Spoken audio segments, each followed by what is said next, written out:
নমস্কার। নকশি খাতায় আপনাদের সবাইকে স্বাগত। কেমন আছেন সকলে? আশা করি শান্তিতে আছেন, সুস্থ আছেন। আজ যে গল্পটি পড়ে শোনাচ্ছি তার নাম যজাতি। লেখা শ্রদ্ধেয় সাহিত্যিক শ্রী নরেন্দ্রনাথ মিত্র। শনিবার বিকেলে কোর্ট থেকে সকাল সকালই ফিরে এলেন পঞ্চানন দত্ত। চাকর গোবিন্দ এসে দোর খুলে দিল। পঞ্চানন বললেন, তোর মা কই রে?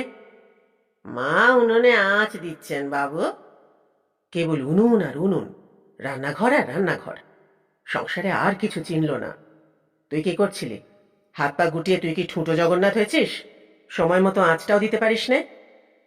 গোবিন্দ বলল, পারবো না কেন বাবু, আমার কাজ যে মার পছন্দ হয় না। পঞ্চানন বাবু বললেন, হত ভাগা, যা 1 প্যাকেট সিগারেট নিয়ে আয় চট করে। গোবিন্দ বেরিয়ে গেল। 15 মিনিটের মধ্যে ও আর ফিরবে না। আর যদি বন্ধু বান্ধবের সঙ্গে দেখা হয়ে যায় তাহলে আধ ঘন্টাও কাটিয়ে দিয়ে আসতে পারে। ভিতরে ঢুকবার আগে ছোট চিঠির বাক্সটা একবার খুলে দেখলেন পঞ্চানন বাবু।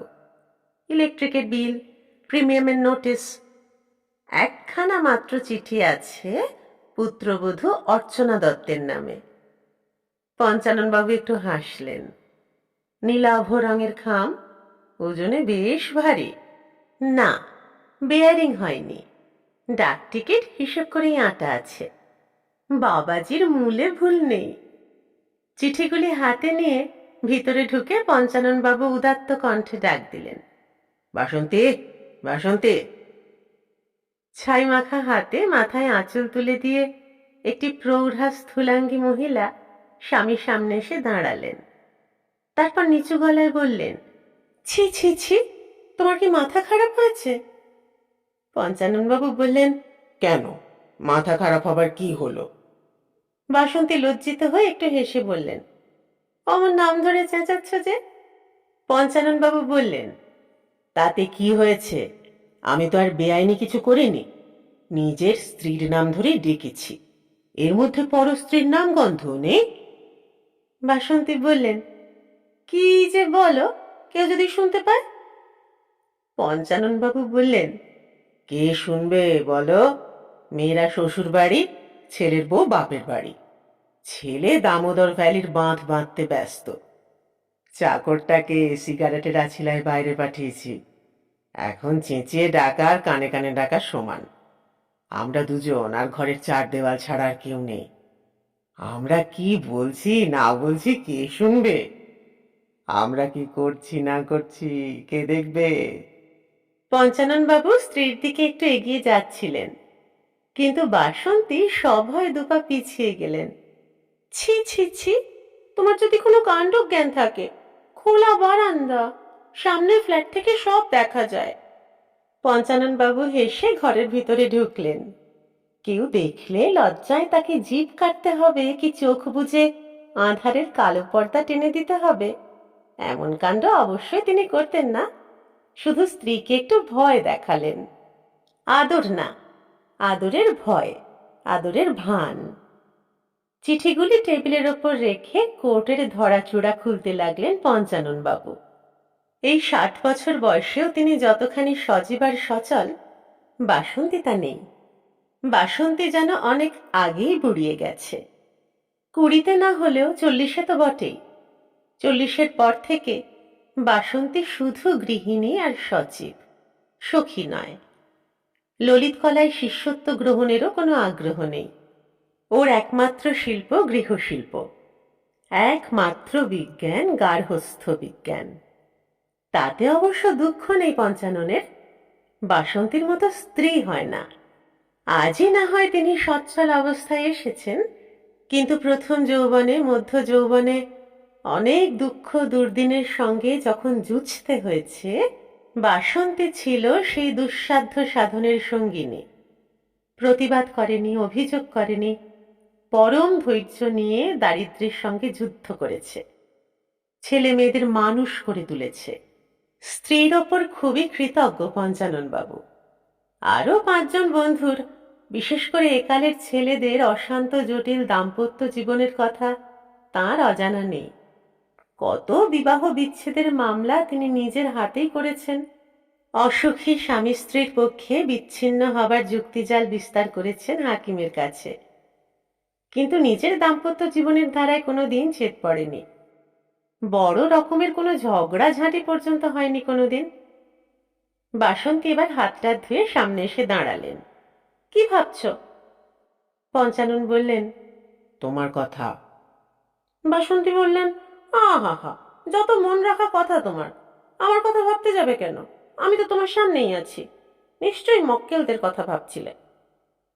পঞ্চানন বাবু বললেন, না গো না, মক্কেল আর এখন আমার মাথায় নেই। কাল কিসের তারিখ বলো তো? মনে আছে না ভুলে গেছো? বাসন্তী হেসে বললেন, ভুলে যাব কেন, ঠিকই মনে আছে, বিয়ের তারিখ। পঞ্চানন বাবু বললেন, হ্যাঁ, কাল বিয়ে, আজ অধিবাস। কালকের দিনটা কিভাবে কাটানো যাবে বলো তো? বাসন্তী বললেন, কিভাবে আর কাটানো যাবে? জামাই মেয়েদের বলেছি ওরা আসবে। বালিগঞ্জ থেকে অর্চনাকেও আনিয়ে নেব। ওর বাবা মাকেও বলেছি, বুঝলে, নতুন কুটুম্ব, মাঝে মাঝে বলতে হয়। পঞ্চানন বাবু একটু গম্ভীর হয়ে বললেন, বেশ করেছ, মানে আবার একটি হাট মেলাবে। বাসন্তী বললেন, ও মা, ও আবার কি কথা? হাট মিললে তো ভালোই, তোমার চাঁদের হাট। ওরা কেউ না থাকলে ঘরগুলি যেন খাঁ খাঁ করে, তাই না? পঞ্চানন বাবু বললেন, হুম। স্ত্রীর ব্যবস্থায় তার মন খুব প্রসন্ন হলো না। তার ইচ্ছা ছিল এই উপলক্ষে তরুণ তরুণীর মতো শুধু দুজনে কোথাও বেরোবেন, লক্ষ্যহীনভাবে ঘুরে বেড়াবেন। অবশ্য পায়ে হেঁটে না, বাসে ট্রামে কি একটা ট্যাক্সিও ইচ্ছে করলে নিতে পারেন। তারপর হয়তো কোনো মিষ্টির দোকানে গিয়ে খাবেন। পঞ্চাননবাবু মাংসের চেয়ে মিষ্টি ভালোবাসেন। তারপর যদি ইচ্ছে হয় কোনো একটা থিয়েটার কি সিনেমা দেখে বাড়ি ফিরবেন। একদিনের জন্য স্ত্রী হবে বান্ধবী। তার তো আলাদা কোনো বান্ধবী নেই, আজকালকার ছেলেদের যেমন থাকে। একটি দিন নতুন স্বাদে ভরে উঠবে। কিন্তু ম্যান প্রপোজেস, ওম্যান ডিসপোজেস। বাসন্তী দিনটিকে পুরোপুরি একটি সামাজিক দিন হিসেবে বেছে নিয়েছে। নিমন্ত্রণ আমন্ত্রণ তো অন্য কোনো উপলক্ষেও চলতো, চলেও। বাসন্তী বললেন, তাই বলে আমাদের বিয়ের তারিখের কথা যেন বেআই বেআইনকে বলো না। মেয়েরা জানলে জানুক, কিন্তু বাইরের আর কেউ যেন না জানতে পারেন। আমার ভারী লজ্জা করে। গোবিন্দ সিগারেট নিয়ে এসে চায়ের জল চড়িয়ে দিল। চার খাবার খেয়ে পঞ্চাননবাবু বললেন, কাল তো আর বেরোনো হবে না, চলো আজই বেরোই। চলো, তোমার জন্য একখানা শাড়ি কিনে নিয়ে আসি। বাসন্তী হেসে বললেন, শাড়ি আমার আছে, তার জন্য এখনই বাইরে বেরোবার দরকার নেই।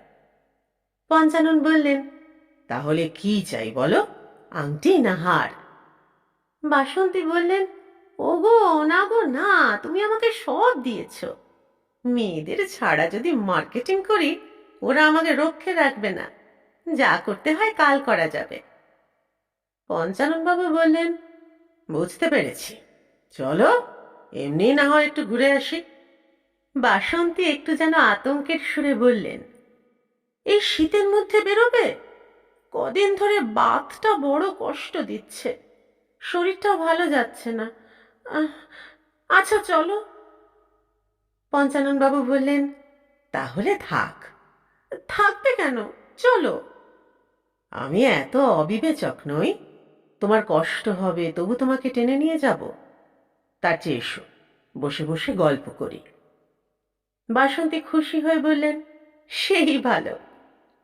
তিনি স্বামীর পাশে ঘেঁষে বসলেন। পঞ্চানন বললেন, তুমি নাম ধরে ডাকাডাকির কথা বলছিলে, জানো আজকাল স্বামী তো সবার সামনে স্ত্রীকে নাম ধরে ডাকেই, স্ত্রীও ডাকে। বাসন্তী হেসে বললেন, তোমার মেয়েরাই তো ডাকে, অবশ্য আমাদের সামনে না, আড়ালে। তবু অতটা বাড়াবাড়ি আমার পছন্দ নয়। ভালোবেসে বিয়ে করলেই বাকি, নাম ছাড়া কি ডাকা যায় না? পঞ্চাননবাবু বললেন, কেন, নাম ধরে ডাকাই তো ভালো, তুমিও ডাকো না আমার নাম ধরে। বাসন্তী কিশোরীর মতো লজ্জায় আরক্ত হয়ে বললেন, না বাপু, আমি তা পারবো না, এ জন্মে আর হবে না, পর জন্মে এসে ডাকবো।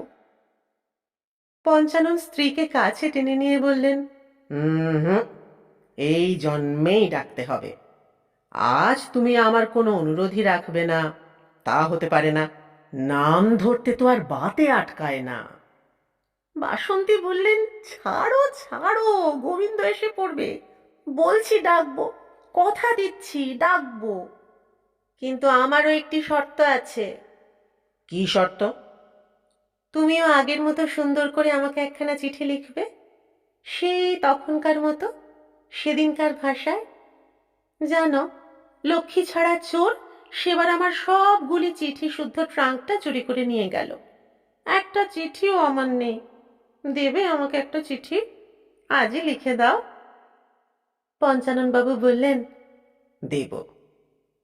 বাসন্তী বললেন, এখনকার বুড়ো বুড়ির চিঠি না, কোনো সংসারী কথা তাতে থাকবে না, শুধু বুঝেছ? পঞ্চানন বাবু হেসে বললেন, বুঝেছি। তুমি জবাব দেবে? নিশ্চয়ই দেব। তাহলে বায়নাটা আগে দিয়ে যাও, যাতে লিখতে বসতে পারি। বাসন্তী স্বামীর কানের কাছে মুখ নিয়ে অস্ফুট স্বরে নামটা উচ্চারণ করে হেসে ফেললেন। তারপর লজ্জায় পালিয়ে গেলেন ঘর থেকে। কোথায় বাত, কোথায় স্থূলত্ব, সেই ষোড়শী তন্নি যেন ফিরে এসেছেন। এবার পঞ্চাননের পালা। দৌড় ভেজিয়ে দিয়ে তিনি চিঠি লিখতে বসলেন। কিন্তু মহা মুশকিল, কিছুতেই পছন্দ মতো সম্বোধনটা আসে না, আর ভাষা তো নেই। হে, একটু নরম করে লিখতে গেলে নিজেরই হাসি পায়। প্রবীণ আক্কেল বুদ্ধি যেন হাত বাড়িয়ে তাকে চড় মারে। অনেকদিন ব্যক্তিগত কোনো চিঠিপত্র লেখেননি পঞ্চানন। যা লিখেছেন সব ইংরেজিতে, যা লিখেছেন সব উকিলের চিঠি। ছেলে মেয়েদের কাছে তাঁর হয়ে তাঁর জবানিতে তাদের মাই চিঠি লিখেছে। স্ত্রীর কাছে চিঠি লেখার উপলক্ষ হয়নি আজ 20 বছর। মহা বিপদেই পড়লেন পঞ্চানন। পুরো একটা প্যাড ছিঁড়ে ছিঁড়ে স্তূপাকার করলেন। তার ব্যর্থ চেষ্টা ঘর ভরে ছড়াতে লাগলো। তিনি কি শেষ পর্যন্ত স্ত্রীর কাছে তারুণ্যের প্রতিযোগিতায় হেরে যাবেন? তা তো কিছুতেই হতে পারে না। অসহায়ভাবে উপায় খুঁজতে লাগলেন পঞ্চানন। ঘর ভরা সব আইনের বই, দর্শনের বই, ধারে কাছে কোনো নাটক নভেল চোখে পড়ল না। হঠাৎ টেবিলের ওপর চোখ পড়ল পঞ্চাননের। দুটি চোখ অপলক হয়ে রইল। একটু ইতস্তত করলেন, তারপর উঠে গিয়ে খিল দিলেন দরজায়। দেরাজ টেনে বের করলেন পেন্সিল কাটা ছুরিখানা। তারপর কম্পিত হাতে নীলাভ রঙের পুরু খামটি নিজের দিকে টেনে নিলেন। গল্পটি শেষ হলো। দাম্পত্য প্রেম চিরস্থায়ী হোক, পুরাতন প্রেম নিত্য নতুন সাজে ফিরে ফিরে আসুক। কেমন লাগলো জানাবেন। যদি ভালো লাগে চ্যানেলটি সাবস্ক্রাইব করে আমার পাশে থাকবেন, নকশি খাতাকে আপনার নিজের করে নেবেন। সকলে খুব ভালো থাকুন, আনন্দে থাকুন, সুস্থ থাকুন, পরিবারকে নিয়ে শান্তিতে থাকুন। শিগগির দেখা হচ্ছে আরেকটি গল্প নিয়ে। আজ আসি।